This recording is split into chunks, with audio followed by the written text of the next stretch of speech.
to know the Nazi Party, you have to know where it came from and who helped to build it before Hitler joined and put his own twist to it. Of course, before there was a Nazi Party, there was only a German Workers' Party, founded on January 5th, 1919 by Gottfried Feder, Anton Drexler, Dietrich Eckart, and Karl Harrer. The party came about from a branch of the Free Workers' Committee for a Good Peace, founded by Anton Drexler, and the semi-secret political workers' circle, formed also by Drexler at the behest of Harrer, who had instructions from the Thule Society to try and influence workers in Munich, both being founded in early 1918.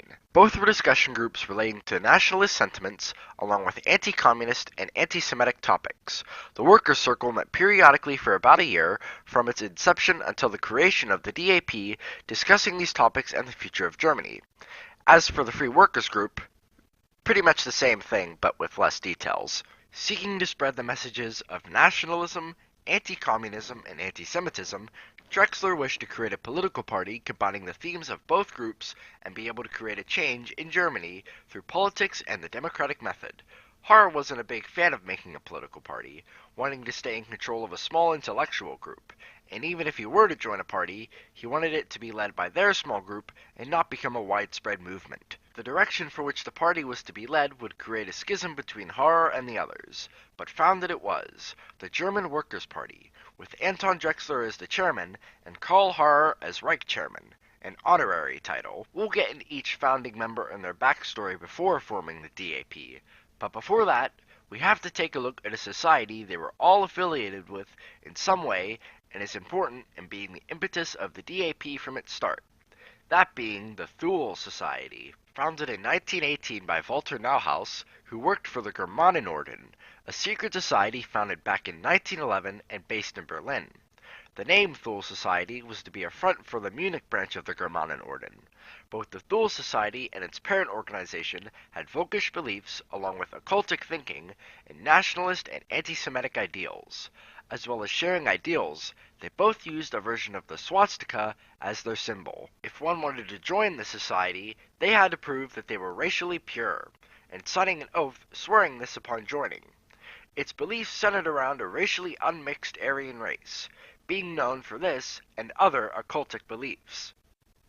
The Germanenorden would split in 1916, one of which being the Germanenorden Wahlvater of the Holy Grail, headed by Rudolf von Sebottendorf. Sebottendorf would contact Neuhaus, and they would start an enrollment program to gain new members. Sebottendorf would adopt the Thule Society name for his own Munich branch of the Germanenorden Wahlvater of the Holy Grail, christening their name officially as the Thule Society on August 18, 1918.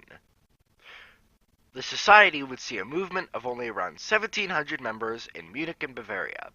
It would also operate a newspaper named the Münchner Beobachter, edited by Karl Harrer, eventually becoming the Münchner Beobachter und Sportblatt.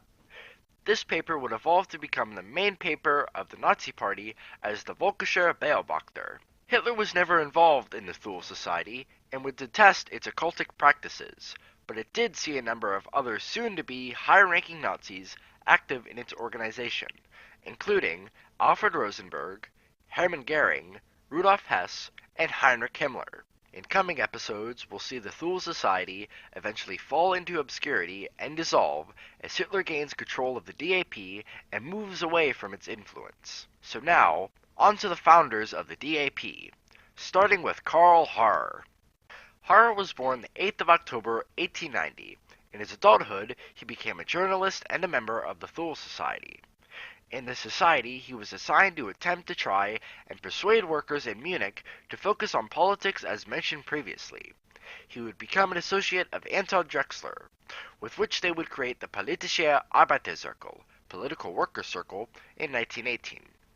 From before, Drexler had founded a discussion group a little while before the PAZ, the Free Workers' Committee, in 1918, which had most of the same talking points mentioned before. Harrer would wish to keep the PAZ small, with him and the original founders in control, but Drexler had ambitions for their ideals to be spread in a large movement and wanted a political party. Harrer still wanted their small group in control of this party if he were to join, but that would not be so later. So begrudgingly, Harrer accepted, and the DAP was founded by them, along with Gottfried Feder and Dietrich Eckart in January 1919. Harrer having the honorary title of Reich Chairman. Once Hitler joined in September 1919 and became more dominant in it, Harrer disapproved of the direction Hitler was taking it into the more public route. Harrer wasn't impressed by Hitler's speaking, so Hitler didn't take him kindly, and in turn saw Harrer as uninspiring. Moving on to Dietrich Eckart, he was born in Neumark, Bavaria on March 23, 1868. A journalist like Harrer, Eckart had managed to make a name for himself earlier in his age by adapting the play Peer Gynt with racist overtones in 1912, making him a wealthy man with connections to high places. This would help Hitler as he became good friends with Eckart. As part of his personal anti-Semitic/Völkisch philosophy, based on the writings of Lanz von Liebenfels, Eckart came up with the genius Superman, a part of the Aryan racial theory.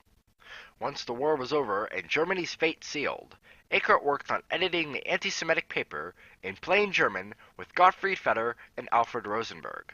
After the founding of the DAP, and once Hitler joined the party, Eckart and Hitler would become good partners, with both sharing many views between them concerning Germany's defeat and current government. Eckart would see Hitler as the savior of Germany, foretold by the Thule Society.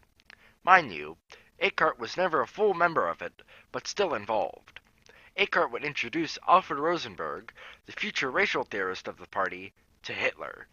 In coming episodes, we'll see Eckart become a mentor to Hitler in politics and ideology to aid in Hitler's future career. Now we have Anton Drexler, the first and only chairman of the DAP and first chairman of the Nazi Party. Born in Munich on June 13, 1884. Working as a locksmith, he joined the DVP during World War I, as well as a member of the Thule Society once it surfaced, and was a Völkisch thinker. Come 1918, he founded a branch of the Free Workers' Committee for a Good Peace, an intellectual group discussing all that same stuff as the PAZ. Harrer would convince Drexler to form the Political Workers' Circle, discussing themes centered around nationalism and anti-Semitism much like the Free Workers' Group. Drexler wanted to make a more public organization, combining ideas from both groups to create a political party, much to the chagrin of Harrer as we've seen, with the Free Workers' Committee and PAZ combined to birth the DAP, seeing Drexler as chairman. Like we saw in the last episode, Drexler would recognize Hitler's speaking talent in September 1919 after verbally destroying a man going against Feder's arguments during a speech of his. Greatly impressed with Hitler's oratory, he would offer Hitler to join the party and gave him a copy of a pamphlet by him, My Political Awakening, expounding his own anti-Semitic, nationalist, anti-capitalist, and anti-Marxist thinking. Hitler saw Drexler as uninspiring like Harrer, but Drexler would help Hitler in writing up the 25 points of the party with Feder, and likely wrote the majority of it himself. Coming up, he's to help purchase the party's paper, the Völkischer Beobachter, with Eckart. Finally, there's Gottfried Feder, someone we're more familiar with somewhat, whom Hitler goes back marginally more among the other three. Born in Würzburg, January 27, 1883, being a career engineer by the time the war starts. Around 1917, he starts studying economics and financial politics on his own, where he would develop a hatred of wealthy bankers and Jews, leading him to write a personal manifesto titled Manifesto on Breaking the Shackles of Interest in 1919, and becoming a member of the Thule Society. As Hitler joined the party he helped co-found, Feder would mentor Hitler in finance and economics, like his theory of criminal Jewish finance capitalism, and help in organizing the 25-point program with Hitler and Drexler. And that's the lives of the four founders of the DAP up until 1920, where our next episode takes place, along with the society these men are connected to, with their personal worldviews to create a political party ripe for a person like Hitler to take into his own. So now we can get back into the grind after this. In the next episode, we'll see Hitler start to make the party his, and set a course for the group as Germany is once again in hot water, for 1920, making a party.